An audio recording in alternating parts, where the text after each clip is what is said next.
Hi verse, నేను మీ doctor ఎంజెడ్ఏ Askari ఎండి Unani. ధాత్ syndrome అంటే ఏంటి?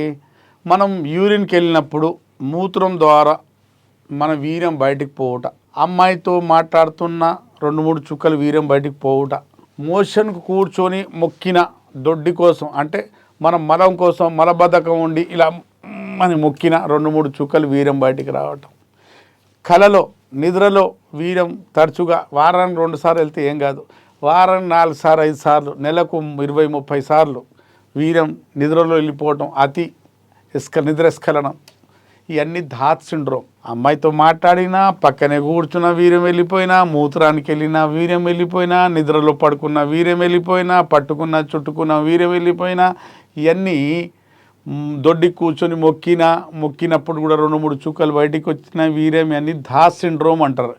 ఇవన్నీ మీరు విన్నారు కదండి. ఇన్ని సమస్యలు ఉన్నాయి వీర్యానికి సంబంధించిన వ్యాధులు. ఈ వ్యాధుల్లో ఏ వ్యాధి మీకున్నా, ఏ బలహీనత మీకున్నా ధాత్ సిండ్రోమ్లో మనకు సంప్రదించండి. దానికి మంచి చక్కటి పరిష్కారం శాశ్వతంగా బయటపడవచ్చు. యునాని మందులతో సాధ్యమవుతుంది. మళ్ళీ మీకు సమస్య రాకుండా ఉంటుంది. మా దగ్గర ఇట్లాంటి సమస్యలకు చక్కటి పరిష్కారం ఉంటుంది. విన్నారు కదండి. మీరు ఈ సమస్య ఉంటే ఎక్కడి నుండైనా మీరు ఆన్లైన్ పెయిడ్ కన్సల్టేషన్ తీసుకొని తెప్పించుకోవచ్చు, లేదా దగ్గరలో ఉంటే వచ్చే సౌకర్యం ఉండి ఉంటే నాతో కలిసి ట్రీట్మెంట్ తీసుకోవచ్చు. సెలవండి.